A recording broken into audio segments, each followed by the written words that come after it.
रात को 2:30 बजे अचानक से मेरी तबीयत ख़राब हो जाती है, मेरी आंख खुलती है, मेरी हार्ट बीट बहुत ज़्यादा तेज़ होती है। मुझे फौरी तौर पे नज़दीकी हॉस्पिटल में लेके जाया जाता है। वो मुझे इनिशियल ट्रीटमेंट देते हैं। जब वो मेरी मेजरमेंट्स लेते हैं तो पता चलता है कि मेरी heart beat 160 beat per minute है, 160 बीट्स पर मिनट, जबकि जो मेरी नॉर्मल हार्ट बीट रहती है वो 55 to 75 के बीच में होती है। उसके बाद उन्होंने मुझे इनिशियल ट्रीटमेंट देना स्टार्ट की। बीपी भी हाई था और उन्होंने मुझे ज़ुबान के नीचे रखने के लिए कुछ जो टैबलेट्स दी जो कि थोड़ी देर बाद डिज़ोल्व होगी। मुझे ब्लड थिनर्स दिए गए ताकि खून पतला रहे, क्लॉटिंग ना हो।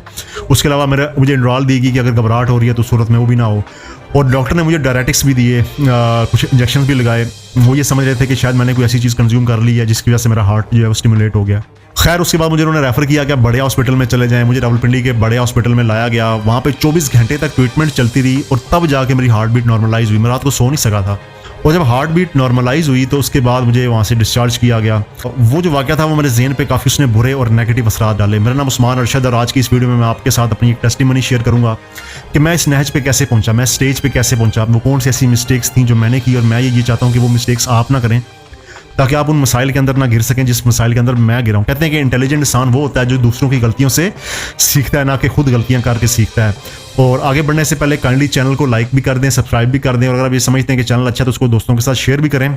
इससे मोटिवेशन आती है और मैं आपके लिए और बहुत अच्छा कंटेंट लेके आऊँगा। फूड एडिक्शन एक बहुत बड़ा टॉपिक है। ये बेसिकली जो कुछ मेरे साथ हुआ ये फूड एडिक्शन का एक्सप्रेशन था। ये इस चीज़ मेरे सामने आई।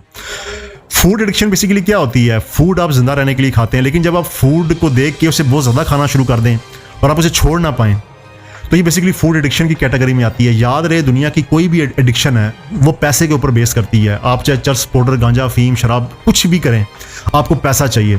तो मेरे साथ क्या हुआ कि जब हम लोग टीन एज में थे, स्टडी करते थे, तो वालिदैन जो थे वो पैसे इतने देते नहीं थे और अगर वो देते थे तो पहले पूछते थे कि इसको कहाँ पे लगाना है और जब हम लोग लगा देते थे बाद में ये भी पूछते थे कि आपने पैसे कहाँ पे लगाए हैं। तो अगर हमने उसको वेस्ट किया होता था तो वालिदैन डांटते भी थे। तो प्रॉब्लम इंसेप्शन पॉइंट वहाँ से था जब मेरी जॉब हुई। अब जॉब हो गई तो कंपनी के पास मेरा बैंक अकाउंट था तो पैसे डायरेक्ट उसमें ट्रांसफ़र हो जाते थे।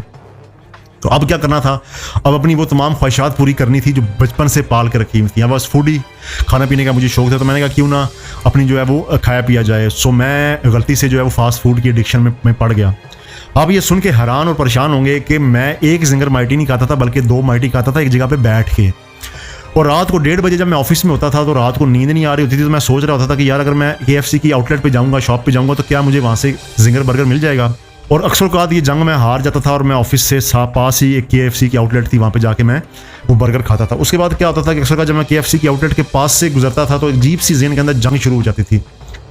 कभी ज़हन ये कहता था कि खा लो, कभी माइंड कहता था कि ना खाओ, अच्छा नहीं है। ये इंतहा नहीं है कि मैं एक दिन में एक पिज़्ज़ा खाया करता था मीडियम साइज़ का, 1 पिज़्ज़ा पर डे और उसके साथ आधे लीटर की कोक की या पेप्सी की बोतल पिया करता था। और ये मैंने काम काफ़ी हद तक कंटिन्यू किया और जब ये काम बहुत ज़्यादा किया और लंबे अरसे तक किया तो क्योंकि उसके अंदर सॉल्ट होती है पिज़्ज़े के अंदर और फास्ट फूड के अंदर तो ज़रा सी बात है उसकी वजह से आपका BP हाई हो जाता है। इसी वजह से ये हुआ। ऑफिस जाते हुए 2 आइसक्रीम्स खाने, उसके अलावा चॉकलेट्स खा लेनी, तो तमाम वो चीज़ें जो कि ज़ुबान को और ब्रेन को मज़ा देती थी उसके अंदर मैं इंडल्ज हो गया। अब मैं इस लॉक में फंस गया, फूड जो एडिक्शन होगी। अब मैं इसको छोड़ना चाहूँ तो मेरे से ये चीज़ें छूटने ना पाएँ। बड़ा मैं परेशान था, सोचूं क्या करूं क्या ना करूं। मैं इस काम में तो पड़ गया हूँ, अभी से जान नहीं छूट रही और सेहत भी ख़राब हो रही है। और ये वाक़या मैंने आपको थोड़ी देर पहले सुनाया, इसने मेरे ज़हन के ऊपर काफ़ी नेगेटिव असरात डाले थे। याद रहे फूड एडिक्शन का प्रॉब्लम वेस्ट में ज़्यादा है एज़ कम्पेयर टू हमारे यहाँ। वेस्ट के अंदर एक कंपनी है, उसके CEO जो कि जो वो ताबूत बनाते हैं, जो कि कॉफिन्स बनाते हैं, उन्होंने ये कहा कि 1992 से पहले हमने शाज़ो नाज़र या कभी कोई ऐसा बंदा देखा ही नहीं कि जिसका वेट ज़्यादा हो। अब कहता है कि हम लोग 400 पाउंड के लोगों के कॉफिन्स बनाते हैं, ये तकरीबन 200 kg के आसपास बनता है। और कहता है कि इससे पहले हमने कभी ये काम किया ही नहीं थे ना, हमारे पास इस तरह की कोई डिमांड आई थी। वेस्ट के अंदर क्योंकि फूड के अंदर वैरायटी बहुत ज़्यादा है, उसके अंदर आपको टेस्ट बहुत ज़्यादा है, तो वेस्ट के लोग फूड में ज़्यादा इंडल्ज करते हैं। कहा यह जाता है कि अगले 10 सालों में अप्रॉक्सीमेटली 50% से ज़्यादा की पॉपुलेशन USA में और UK में ओबीस होगी, यानी कि मोटापे का शिकार होगी। ख़वातीन जो हैं वो बच्चे पैदा नहीं कर सकेंगी क्योंकि उनके हार्मोन जो है वन बैलेंस होंगे मोटापे की वजह से और जंक फूड खाने की वजह से। तो आगे हमें काफ़ी ज़्यादा डिजास्टर दिखाई दे रहा है। Coming back to the point, फिर मैंने ये फैसला किया कि यार इस एडिक्शन से जान छुड़ानी है क्योंकि मैं इसको कंटिन्यू नहीं कर सकता ज़्यादा देर तक। तो क्या हुआ कि मैंने फिर डॉक्टर से बात की, एक जो है वो FCPS डॉक्टर थे, उनको मैंने कहा कि ये मेरा इशू है। उन्होंने मुझे फौरी तौर पर मेटफॉर्मिन ग्लूकोफेज पे डाला। ग्लूकोफेज बेसिकली क्या करती है कि वो आपकी एपेटाइट को सप्रेस कर देती है, दबा देती है। तो उससे क्या होता है कि आपको भूख नहीं लगती। तो जिन चीज़ों को देख के आपको फैसिनेशन होती थी खाने की, अब उन्हीं चीज़ों को देख के आपको बिल्कुल उनको खाने को दिल नहीं करता, बल्कि उल्टा उनसे नफरत होती है। तो वहाँ से मेरी वेट लॉस की जर्नी स्टार्ट हुई।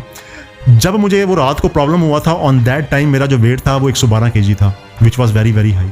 मुझे रात को सोते हुए स्लीप एपनिया हो जाता था, सांस बंद हो जाता था। तो इन प्रॉब्लम से मैं काफ़ी हद तक सफ़र कर रहा था। फिर मैंने ऐसे ऐसे अपना वेट ड्रॉप करना स्टार्ट किया, 0 शुगर कर दी, मीठा लेना ही नहीं है। मूड स्विंग्स भी आते थे, मीठे की बहुत ज़्यादा क्रेविंग होती थी, लेकिन मैंने अपने दिल पे पत्थर रख के सर्वाइव करने के लिए, जिंदा रहने के लिए मैंने ये सारे काम किए। और अब इस वक्त मैं तकरीबन 91-92 kg के आसपास हूँ और मैं अपने आप को काफ़ी कंट्रोल रख। अब आते हैं मेन पॉइंट की तरफ कि फूड एडिक्शन को बाकायदा इंजीनियर किया जाता है। वो कैसे किया जाता है? जब भी कोई रेसिपी तैयार की जाती है तो बाकायदा कुछ खास लोग होते हैं जो कि एक रेसिपी को तैयार करते हैं। मैं अगर आपको ये कहूँ कि आपने कच्चा गोश्त खाना, आपसे नहीं खाया जाएगा। अगर मैं आपको ये कहूँ कि आपने जो टिंडे खाने हैं, आपको अगर मैं ये कहूँ कि आपने उबला हुआ गोश्त खाना, आपसे नहीं खाया जाएगा, बिकॉज उसमें टेस्ट नहीं होगा। नेचर के अंदर चीज़ें रॉ फॉर्म में होती हैं। वो इंसानों ने उसकी रेसिपी को इस तरह से इवॉल्व किया, इस तरह से बेहतर किया, उसको बेहतर बनाया कि आज हम लोग जो चीज़ खाते हैं हमें उसका टेस्ट अच्छा लगता है। तो बाकायदा इस चीज़ को इंजीनियर किया गया कि कैसे चीज़ों को टेस्टी बनाया जाए ताकि आप उसे खा सकें और ज़्यादा खा सकें और वो ज़्यादा पैसा बना सकें। फॉर एग्जाम्पल, एक आउटलेट ओपन हुई है, उसके ऊपर करोड़ों रुपए लग गए हैं। क्या उन्होंने उस पैसे को रिकवर नहीं करना? क्या उन्होंने उससे प्रॉफिट में नहीं जाना? क्या उन्होंने उसे प्रॉफिट नहीं बनाना? क्या उसने एक फ्रेंचाइजी से 4 फ्रेंचाइजी नहीं बनानी? तो डेफिनेटली उन्होंने क्या किया, उन्होंने कहा कि हम लोग क्या ऐसा किया जाए कि जो खाने वाला है उसको मज़ा आए। कौन से इसके अंदर इंग्रेडिएंट यूज़ किए जाएँ, कौन से ऐसे स्पाइसेस का कॉम्बिनेशन यूज़ किया जाए कि चीज़ टेस्टी अच्छी लगे। नंबर 1, जब भी आपके लिए कोई चीज़ डिज़ाइन होती है, मार्केट में आने से पहले जो कंपनी होती है वो ये नहीं देखती कि इसके अंदर कैलोरीज कितनी होंगी, इसका खाने वाले के ऊपर इफेक्ट क्या होगा। उनको सिर्फ ये होता है कि अगर हम इस चीज़ को टेस्टी बनाएंगे, क्या ये टेस्टी है? अगर ये टेस्टी होगी तो ये मार्केट में ज़्यादा से ज़्यादा सेल होगी और हमें ज़्यादा से ज़्यादा रेवेन्यू आएगा। तो जो कंपनीज होती हैं वो आपकी सेल से ज़्यादा उस चीज़ की जो है वो टेस्ट के ऊपर रिसर्च करती हैं। बाकायदा एक टीम होती है जो कि जब रेसिपी तैयार हो जाती है उसके बाद उसको टेस्ट करती हैं, और वो डिफरेंट लोग होते हैं। जब तक वो उसको अप्रूव नहीं करते वो चीज़ मार्केट में नहीं आती। KFC की रेसिपीज़ जो है वो स्टैंडर्डाइज रेसिपीज़ हैं। उस रेसिपी के अंदर हर चीज़ जो है वो बिल्कुल एक माइन्यूट लेवल तक कैलकुलेट की गई है कि अगर आपने ये मसाला जाट डालने हैं तो इतने डालने हैं, अगर आपने ये चीज़ पकानी है तो इतने मिनट और इतने सेकंड पकानी है, ताकि रेसिपी को स्टैंडर्डाइज रखा जाए। 4 ऐसी चीज़ें जो कि हाईली एडिक्टिव हैं, जो कि ये कंपनीज को पता होती हैं और ये इसको यूज़ करते हैं। नंबर 1, सॉल्ट और मसाला जात, ये हाईली एडिक्टिव होते हैं। आपको अगर मैं कच्चा चिकन दूँ, कहूँगी से आप इसे खाओ, इसे नहीं खा सकोगे, आपको उल्टियाँ शुरू हो जाएंगी। लेकिन जब उसी चिकन को आप एक खास मसालों में, खास आँच पे पकाएंगे तो वही जो है चिकन बहुत ज़्यादा टेस्टी हो जाएगा। उसके बाद आ जाती है शुगर एक ऐसी चीज़ है कि आप उसे जिस चीज़ में डाल दें वो टेस्टी हो जाती है, वो हाईली एडिक्टिव हो जाती है। कुछ लोगों को बोतलें पीने का शौक होता है, स्टिंग पीते हैं, ड्यू, पेप्सी, कोला, उसके अलावा जो है वो ब्राउनीज खाते हैं, बर्गर। तो ये तमाम चीज़ें ऐसी हैं जो कि मीठी होती हैं, तो ये एडिक्टिव होती हैं। नंबर 3 आती है चीज़ एक बड़ी हाईली एडिक्टिव चीज़ है। USA की एक खातून थी, वो चीज़ की बहुत ज़्यादा शौकीन थी, बहुत ज़्यादा वो चीज़ खाती थी। तो उन्होंने उनसे पूछा कि इंटरव्यू किया कि आप चीज़ क्यों खाती है? तो उन्होंने कहा कि मेरी वालदा ने मुझे बचपन में एक बार चीज़ जो सैंडविच ला के खिलाया था एंड इट वॉज हेवन। तो उसके बाद मुझे इसकी एडिक्शन होगी, आज तक मेरी से जान नहीं छूटी। तो अब साल में 1 दफ़ा पिज़्ज़ा खा सकते हैं, साल में आप 2 बार बर्गर खा सकते हैं, लेकिन याद रहे उन 2 बार में भी अगर आपको एडिक्शन होगी फिर आपकी जान नहीं छूटेगी सारी उम्र। जब तक आप अपना सत्यानाश नहीं कर लेंगे आप उस चीज़ से बच नहीं सकेंगे। अगर क्या वजह है कि लोग इतने मोटे होते हैं, वो बेचारे पतले होना चाहते भी हैं तो वो नहीं हो सकते क्योंकि वो उस एडिक्शन में फंस जाते हैं। उम्मीद करता हूँ ये वीडियो आपको अच्छी लगी होगी, आपने से कुछ सीखा होगा। अगर आप कुछ और पूछना चाहते हैं, जानना चाहते हैं तो आप मुझे कमेंट्स कर सकते हैं। Thanks for watching. चैनल को लाइक कर दें और सब्सक्राइब कर दें। Thank you so much.